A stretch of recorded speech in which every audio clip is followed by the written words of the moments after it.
ሰላም ጤና ይስጥልኝ የተከበራችሁ ውድ አድማጮቻችን፣ ዛሬም እንደተለመደው አጫጭር ልቦለዶችን የያዘ የአሌክስ አብርሃም ዙቤዳ ከሚለው ተወዳጅ መጽሐፉ አንዱና በሰዎች ዘንድ ተመራጭ የሆነውን ታሪክ በትረካ ይዘን መጥተናል። እናንተ ደግሞ እንደተለመደው ቻናሉን ሰብስክራይብ፣ ሼር፣ ላይክ፣ ኮሜንት በማድረግ አብራችሁን ቆዩ። ይህ በሚላ ትረካ ዩቲዩብ ቻናል ነው።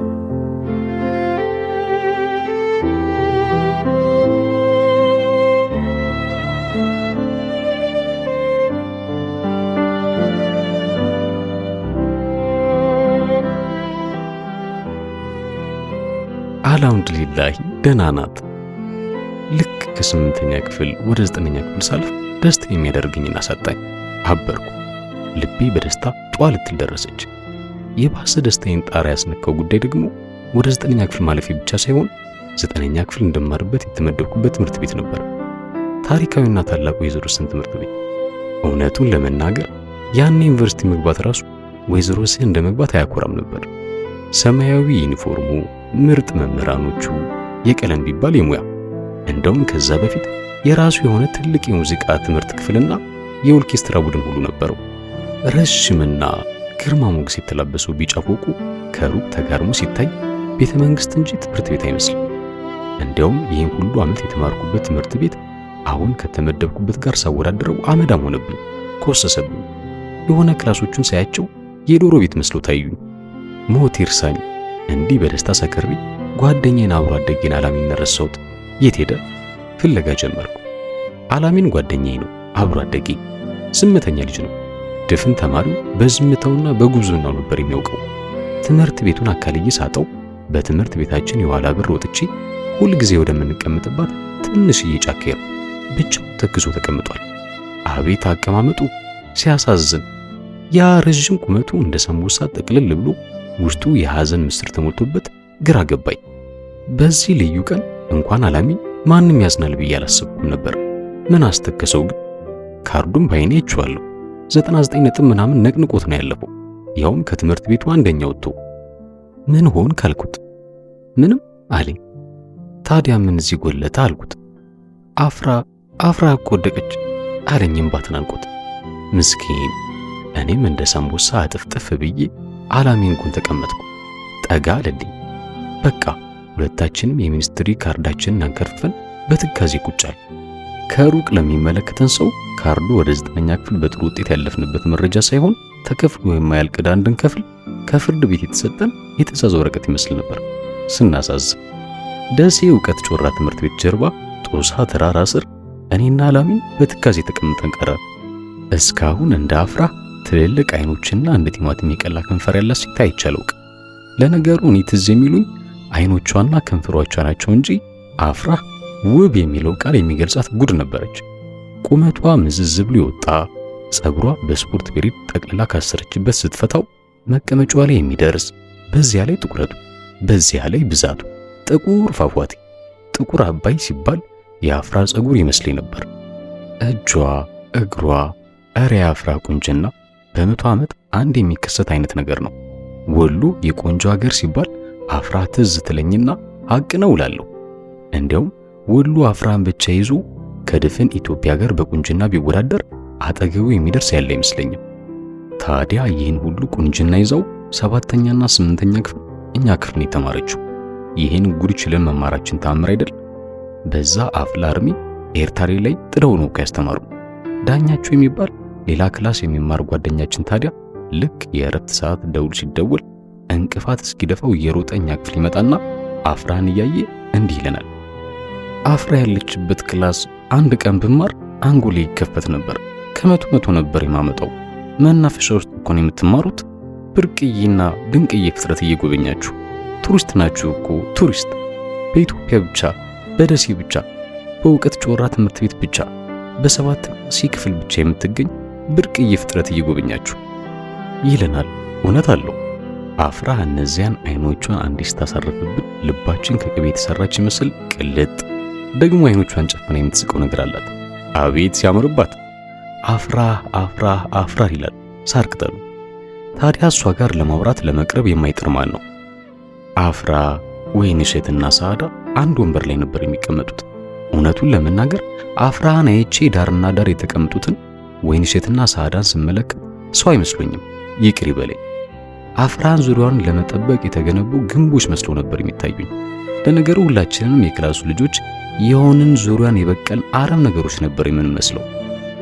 አፍራህ የምትባል ጉድ እንድታሳጣን መሃላችን ጥሎብን ምን እናድርግ? 7ኛ ሲ ክፍል ማን አለ ቢባል አፍራህ ብቻ። ሂሳብ አስተማሪያችን ራሳቸው 7 ጥያቄ ከጠየቁ 5ቱ ለአፍራህ ነው። በእርግጥ አፍራህ 5ቱን አትመልስም፣ ግን ፈገግ ይሉላታል። ግን እኮ እኛ አበሾች ብዙዎቻችን እናስመስላለን እንጂ ሴት አናከብረው። የምናከብረውም ቆንጆ ሴት ነው። ምስኪን ጓደኛዬ አላሚን ታዲያ ከዚች ታምረኛ ልጅ ፍቅር ያዘው። ያውም የማያፈናፍን ትንፋሽ የማይሰጥ ፍቅር። አላሚን አባቱ ሙተዋል፣ እናቱም አቅመ ደካማ ነበሩ። እማማ ከድጃ ይባላሉ። ለጀነት ይበላቸው ዛሬ በሕይወት የሉም። ከትምህርት መልስ በሶላት ሰዓት መስጊድ ሊሰግዱ የሚገቡ ሰዎችን ጫማ በመጠበቅና በመጥረግ ነበር ራሱንም እናቱም የሚያስተዳድረው። አፍራህን እንዳፈቅራት የነገረኝ በሐሳብ መንምኖ ሳር ካከለ በኋላ ነው። ሲጀመር አላሚን ዝምተኛ ልጅ ነው፣ አይናገር አይጋገር። አንድ ቀን ታዲያ እኛ ቤት ሄደን ሳለ እናቴ በጣም ነው አላሚንን የምትወደው። አላሚን አለችው። ስትጠራው እንደዚህ ነው። አቤት አለ። ትምህርት ከበደ እንዴ አለችው በሐዘን እያየችው። አይ አላት። ታዲያ ምን ነው ጭው አልክ? እስቲ አቡቹ ጋር ይችን ብሉ ብላ እንጀራ እየጋገረች ስለነበር ትኩስ እንጀራ ላይ በርበሬ ነስንሳ ቅቤ ለቅልቃ ሰጠችን።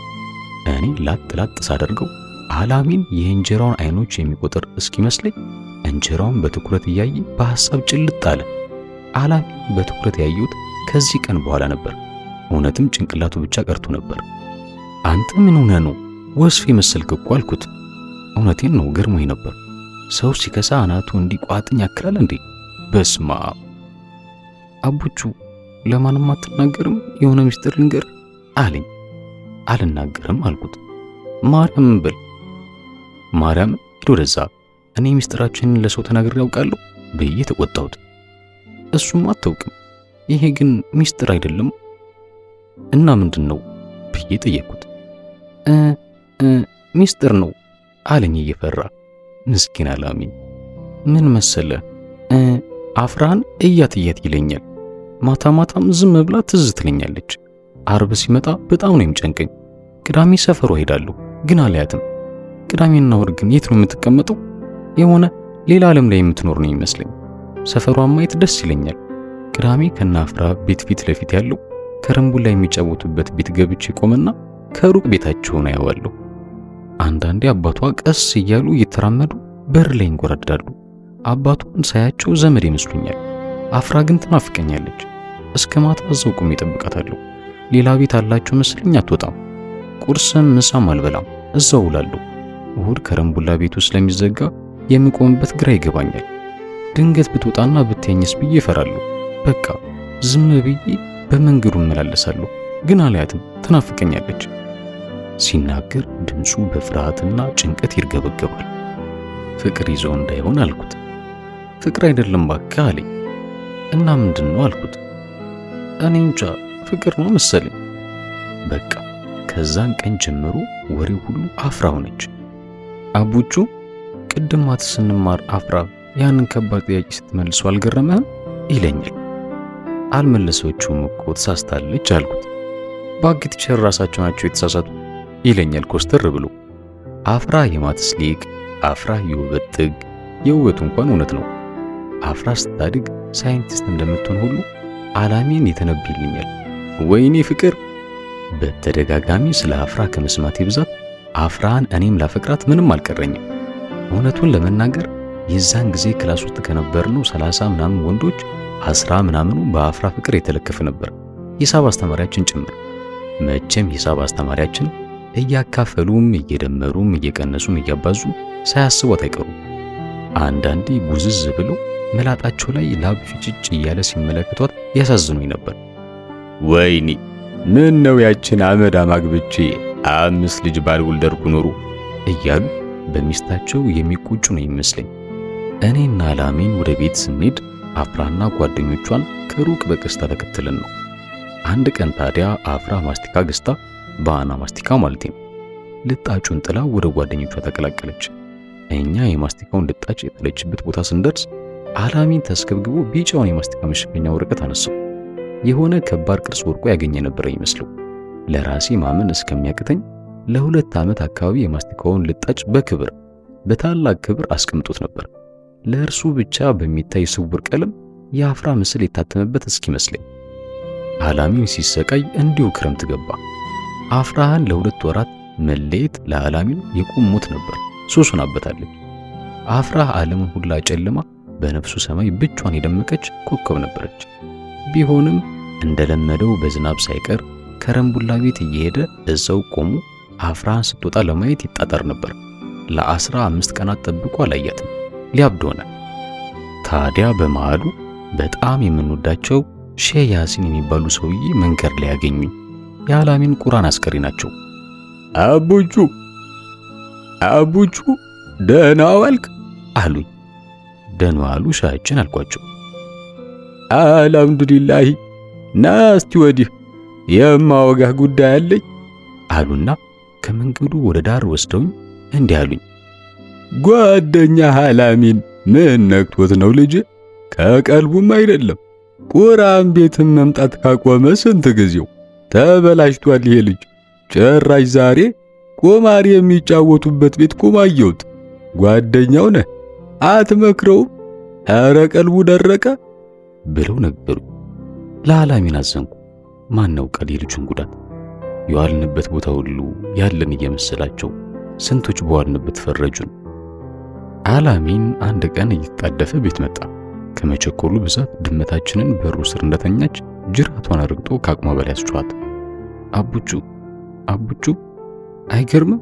የናፍራ ቤት ለካ በሩ እኔ በምቆምበት በኩል አይደለም፣ በኋላ በኩል በሴት ቤቱ ጋር ነው። በዛ በኩል እኮ ነው የምትወጣው። ተሸውጄ አለ። ሲያወራ በደስታ ፊቱ በርቶ ነበር። ዛሬ በአጋጣሚ በታች በኩል ሲሄድ ከእናቷ ጋር ሆና ፊት ለፊት እንደዚህና እንደዛ በቃ ተያየን። ወላሂ አቡቹ ግጥምጥም ነው እኮ ያልነው። አውዝ ቢላሂ ልሮጥ ነበር አለና ፍርፍር ብሎ ሳቀ። ድንገት ተነስቶ ቆመና ደግሞ እስኪየኝ እንዲሁኝ እኮ ነው ያየችኝ፣ እደብራለሁ እንዴ አለኝ።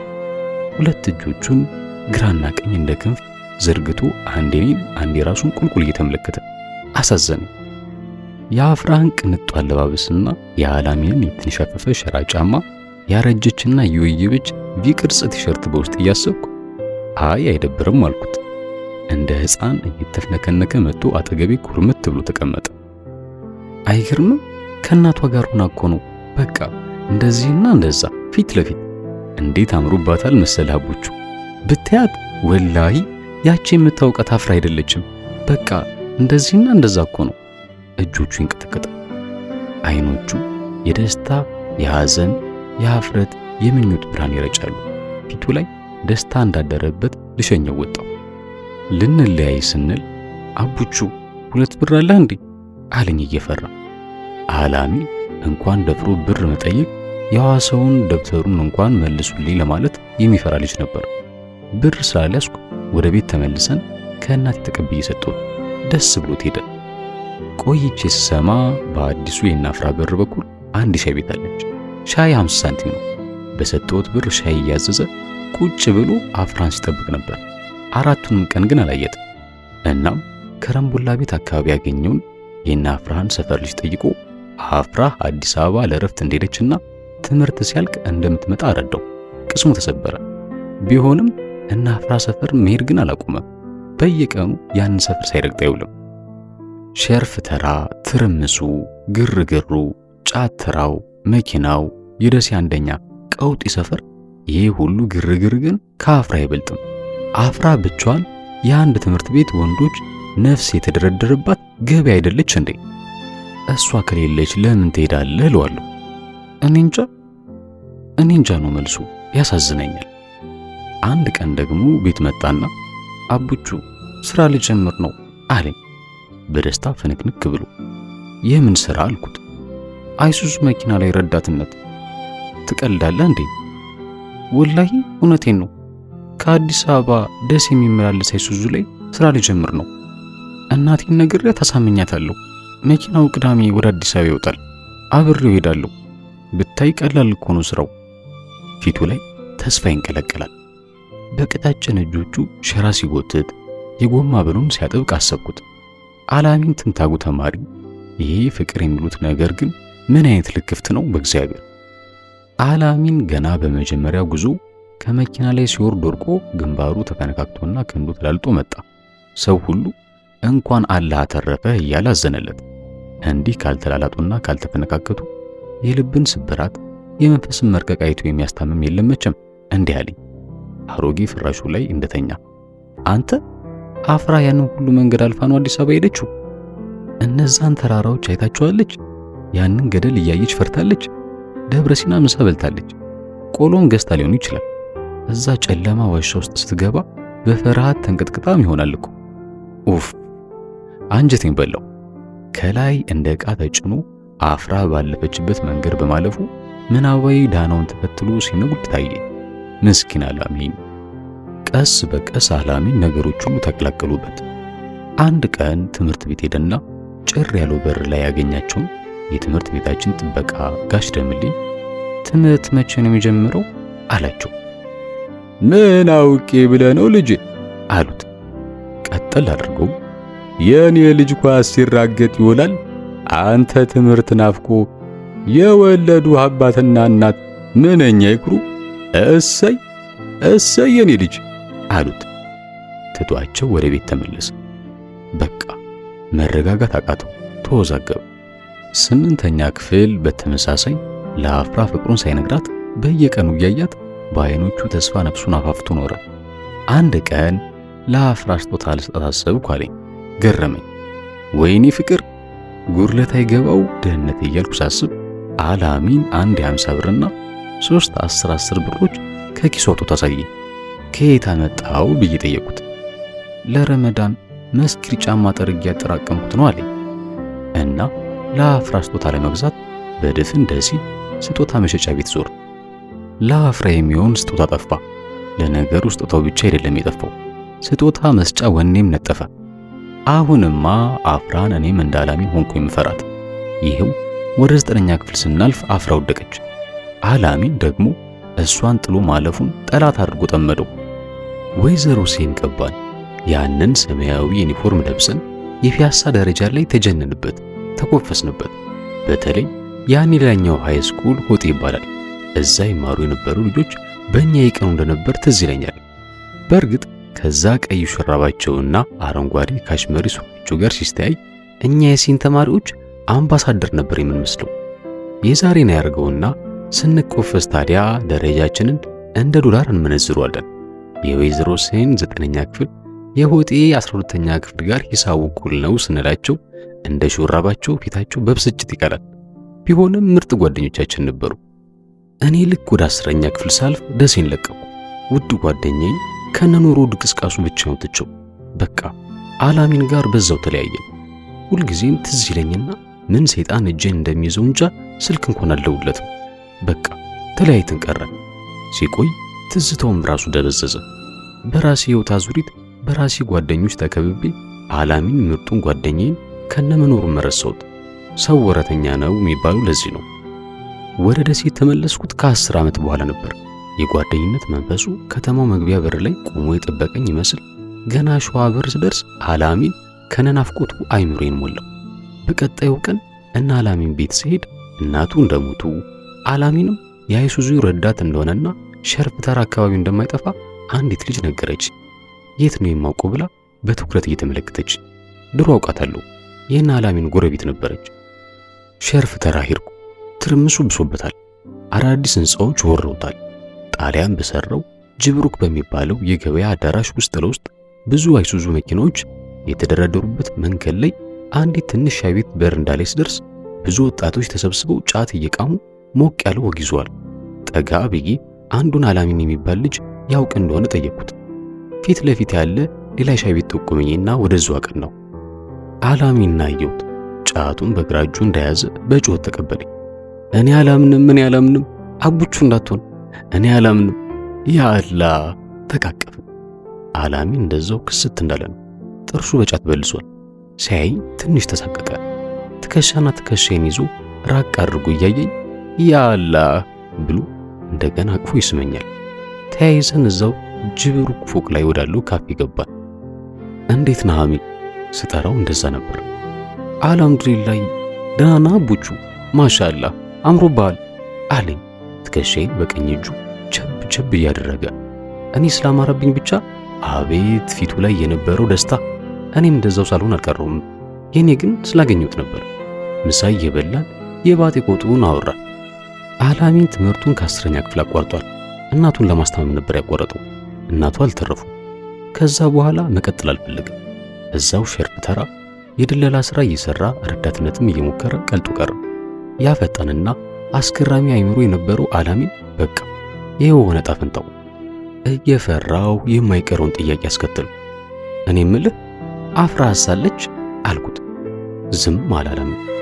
እናም ቅሬታ የተቀላቀለ ፈገግታውን እያሳየኝ አልሐምዱሊላህ 2 ቆንጆ ልጆች ወልዳለች፣ እንዴት ያማምራሉ መሰለህ አለኝ። ግራ ገባኝ። ግራ መገባቴን አይቶ ካለንበት ፎቅ ላይ አሻግሮ ጫፉ የሚታይ ፎቅ በእጁ በያዛት የጫት እንጨት እየጠቆመኝ የነሱ ነው።